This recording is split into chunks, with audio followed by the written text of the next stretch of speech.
Agrodolce roasted winter squash with walnut pesto. We are making this dish because I truly have not been able to stop thinking about it since I ate Missy Robbins's version at her restaurant Lilia in Brooklyn, New York earlier this year. It just hits every single possible taste note you could want with the most beautiful, brilliant balance. Agrodolce is a reduction of vinegar and honey. So you can add dried fruit, which we are going to do today with some currants.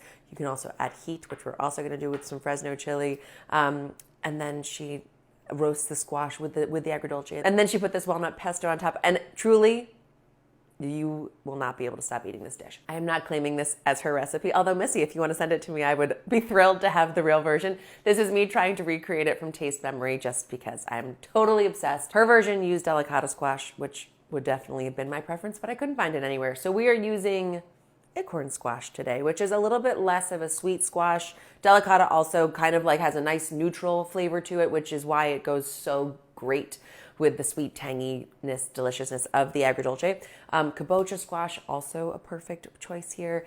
So yeah, play around. Let's start with the Agrodolce so it has some time to reduce and really get like sticky sweet, but still nice and tangy from vinegar. So realistically, you can kind of trade out, like the traditional version is going to be a red or white wine vinegar or balsamic, which is a little bit sweeter. And I kind of like the bite of the red or white wine vinegar plus honey.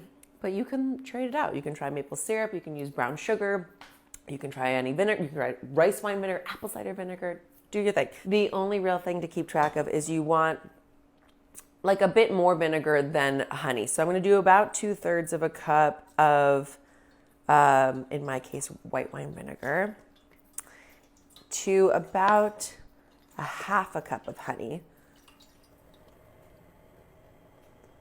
Lovely.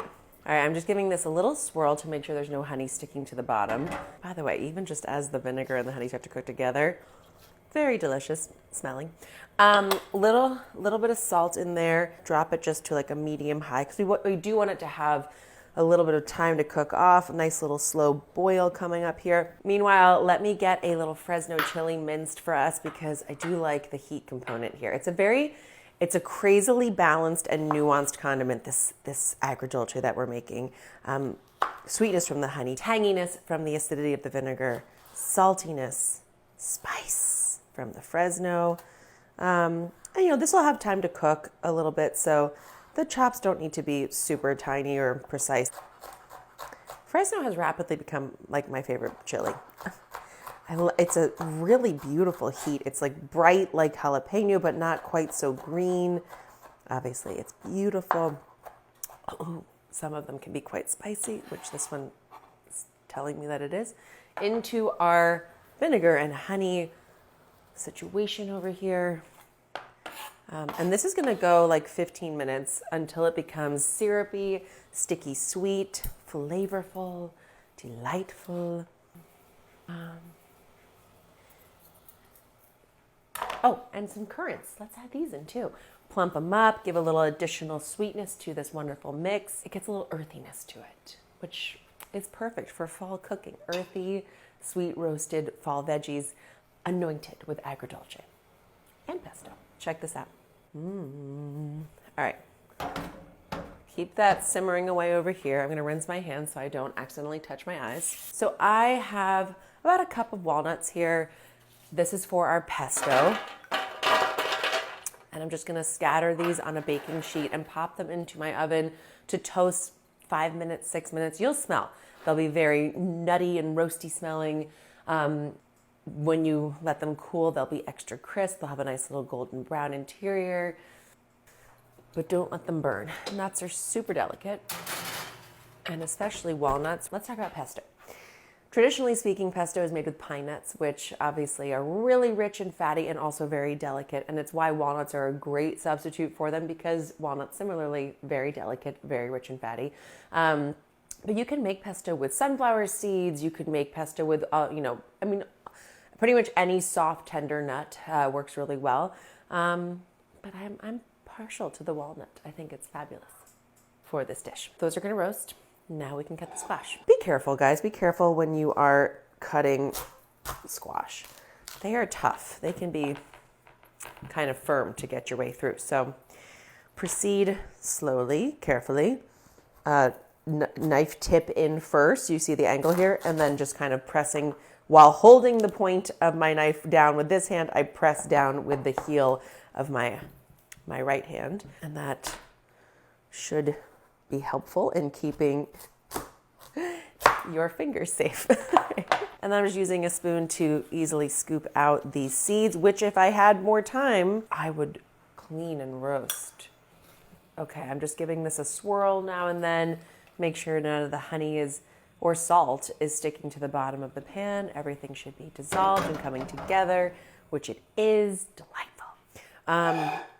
Squash, I feel like half moons, whatever width or thickness you like. I am going to trim just the bottom and top to give us that much more surface area and get rid of any sort of tough parts from the stem. And then call it 1-inch half moons. That feels good. I do love to maximize the surface area here because when it comes to roasting, what you really want is to maximize the amount of vegetable or protein that is hitting the hot heat of the surface of the pan. That's what's getting you golden brown gorgeousness and texture and flavor. So call it 1-inch half moons. And I'm just adding them to a bowl, which I will use to give them the quick toss with a little salt and olive oil, because these are going to roast maybe like 15, 20 minutes just to start to soften them up and give them a little golden brown activation. And then we will add the agrodolce and continue roasting them. The overwhelming smell of evaporating vinegar in this kitchen almost blocked me from smelling my walnuts, which are about to burn. They're very deep, dark, golden brown. They are not burnt. They are just roastier. Roastier than was intended. But look, you can see how lovely and golden brown they've gotten here. When you break into them, they have that nice, lovely crisp crunch. We got them in the nick of time. And meanwhile, our agrodolce does smell delicious. Let's give our cut acorn squash a little drizzle with olive oil, just a tablespoon or two, just to make sure the surface is coated so it doesn't stick to the pan, and a little bit of salt to draw out some of that moisture. You are almost ready. Give these guys a quick toss. That looks good. Remove your walnuts just to a surface where they can cool, because we're going to start to build that pesto next. And start to lay your squash pieces down on, you saw I was about to like lay them out really prettily. No, we are doing it the real way. You do want to kind of just make sure they're lying flat, again, to maximize the amount of squash touching the hot surface of the pan when it gets into the oven. But other than that, there's no real rhyme or reason to how they're going to fit together. And I may need to work across 2 baking sheets to make this volume of squash, because like we've talked about so often before, the only cardinal sin of roasting is to overcrowd the pan, which is when you get steaming action, not caramelization action, which is what we want. 425 degrees. We'll get that squash cooking away. Call it 20 minutes, just until it starts to get golden brown. We'll flip it maybe once in there, start to develop that caramelization on both sides, and then we will brush it with the agrodolce and continue roasting until it is pure, sticky sweet, tart, juicy, a little bit spicy. Perfection. Let's see, is this syrupy enough to stop the insanity? I think so. Wow, wow, wow, wow. Look at this. Oh my goodness. And you can see how wonderful and sweet that is looking. So you can see it reduced all the way down from that kind of, you know, vinegar consistency, a little bit more liquid, to wow, wow. A really great, sweet, very spicy. That was a good, very good Fresno. These currants have plumped right up as well. They are going to continue to roast down with the squash. And then that bright pop of vinegar coming through. Ooh, okay, a couple of things. First of all, the balance of flavors on this sauce, so Italian, so like choiceful, simple, but once you put a couple very simple things together, somehow it is explosively different and reimagined and luxurious. I just put that in my mouth and I was thinking, first of all, Now I feel superhuman. I feel like the heat of those Fresno chilies is like taking care of business here. It would be phenomenal on chicken. Like it is reminding me so much of some chicken dish that I've eaten, and I can't remember what it is, but it's like sweet and tangy and really spicy. It's delightful. All right, set that to the side. You can let it just start to cool down a little bit. You want to keep it warm when it goes over the squash, but other than that, that's ready to go. We can make some pesto. The base of our pesto is going to be these walnuts, along with a clove or two of garlic, depending on how large and in charge your garlic is. The garlic does, of course, stay raw in this sauce, so it is just a question of how much raw garlic you like. Let's see. I'm going to do these 2 cloves because one's a little tiny guy. And just relieve them of their skins with a quick smash. That's all. They're going to go in your food processor, so you don't even need to really bother with more than that. But sometimes I just give them a little head start to make it easy to evenly distribute throughout the entire sauce. Then we are going to add a nice pinch of salt along with our fresh herbs. And in this case, that is going to be a mix of basil, which is the traditional, so fresh and punchy. Oh, I cannot tell you how much I love this herb. Stems, don't really matter. You can add them in if they're tender, since everything will be pulverized together, but I do get rid of the sort of thicker ones that are not as tender and vibrant. I'm also adding some fresh parsley into this mix. Less traditional, but still a perfect bright green, lovely herb. And the stems of parsley do have tons of flavor. So similarly, add the tender ones in, toss the thicker, woodier ones. Let's see if that feels like enough. I may want to add a little more basil because I do want it basil forward. I just like the punchiness that the parsley brings. Let me see if I have more basil. 1 second. 1 second. Aha! Fabulous. Okay. Before I add in the cheese, I'm going to give this a little quick pulse and start to break up the nuts and the herbs together. Then I will start to drizzle in my olive oil, and then I will add the cheese at the end to bring it all together. Fabulous. Okay, all right, see? This is what you're looking for before we start to add the olive oil. Nice crumbly texture. Still great bite to it. We're not looking for a paste. Once it's at that texture, we're going to start to slowly drizzle in some olive oil. All right, turn your machine on low. Slowly drizzle in the olive oil.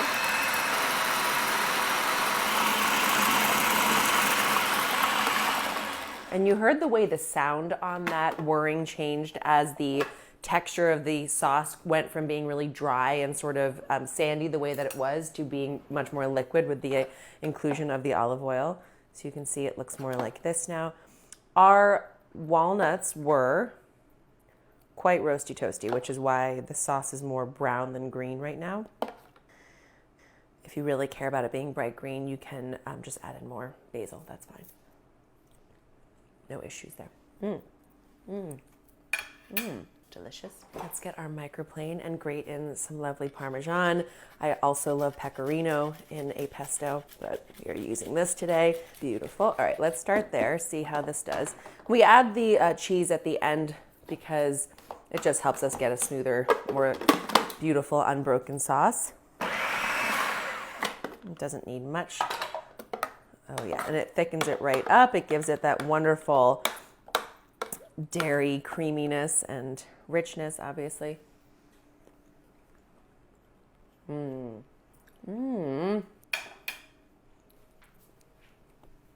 like that very much. I do want another garlic clove because that's actually more pesto than I had anticipated making. And because our sauce is already made, I am actually going to just grate it in with the microplane so that we don't risk having any big hunks of garlic floating throughout. And I kind of want a little more basil. And again, because we've already done our mixing here, I don't want to have to mix it too much longer, and I can't guarantee it's going to blend evenly if I don't start with a quick little rough chop on these herbs. But honestly, this is just because I'm getting particular about how I want this pesto. You could definitely leave it just as is, and it's already glorious and delicious. A little more cheese in here, because why not? One more time. And here we go. Oh, yes. Oh, my goodness. This is what we wanted all along. I think. I hope. Perfect. Oh. Okay. Let's check on the squash. Okay, the squash has been in about just shy of 20 minutes. We are going to give it a quick flip and brush with the Agrodolce if the other side is nice and golden brown, which it should be. Yes, we are starting to develop that gorgeous color that we love. And then grab a pastry brush or just a spoon and the still warm glaze of beautiful Agrodolce. We are going to just quickly brush or pat over our squash. And we definitely are going to reserve some to spoon right over top the finished dish, but this just makes sure that the squash gets extra rich and toasty and sticky sweet and glazy. I am kind of trying to scoop up a few of our currants so that they get roasted in the oven too. All right. Back for another 20 minutes on these actually. And your cook time is just going to depend on your individual squash and how golden brown and caramelized you want them. But yeah, I think 20 more minutes should do it. Okay, let's check on our squash. See how they're coming along. They smell good. Ooh, they look good. Okay, we're getting some nice char marks happening here. I smell the sweetness and the acidity from our Agrodolce. Oh yes, look at that little number.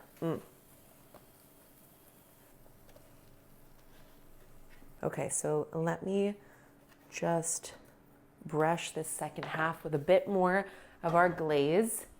And then, see, this is a good tip actually. See, it's gotten a little too sticky as it's cooled down. You can add a little warm water or even just a little vinegar like I'm gonna do here.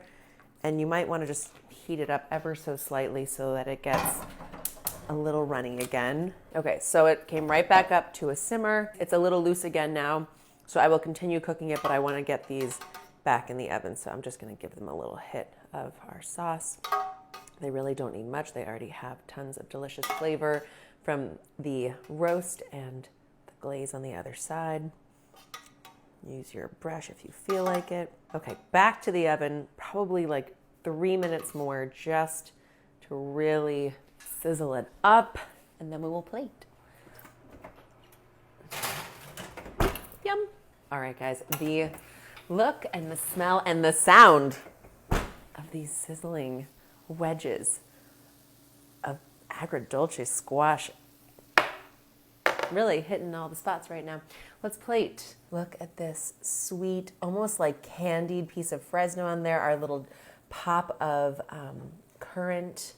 So much texture, such a tender squash underneath all that exterior golden brown charring and caramelization.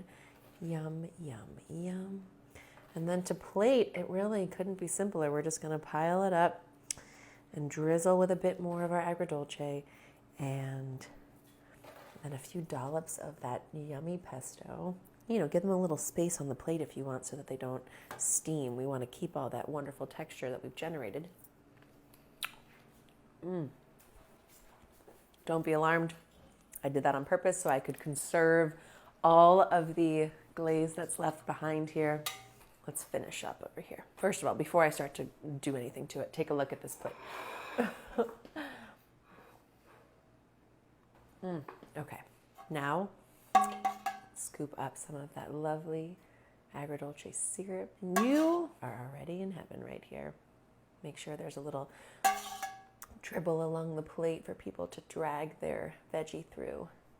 And then you can stop there. No more is needed. But to do it Missy style, you gotta really just excite the palate even more with a little bit of this rich and delicious walnut pesto. That little bit of extra garlic and cheese and rich deliciousness just makes it so much more fun. And then scattering of our fresh Parmesan and a tiny little sprinkle of salt. And it's almost like I'm in Brooklyn at Lilia right now. Let's see. You know, I want to just get it all on one bite, but we're gonna be measured. First, we're gonna taste just the squash with the agrodolce. Okay. Wow. Acorn squash can have a tendency to be like a little bitter or even more savory. Guys, this agrodolce on it is just like taking it to new heights. It is sweet. It is tangy with that vinegar. Oh my goodness. The heat from those Fresnos coming through. Okay, I scooped up some of our rich and fatty pesto.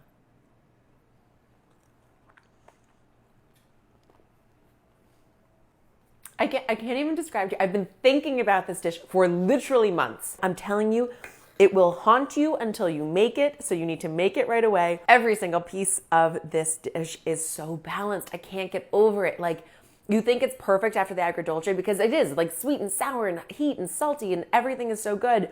And veggies have never tasted so decadent. And then you add pesto on top.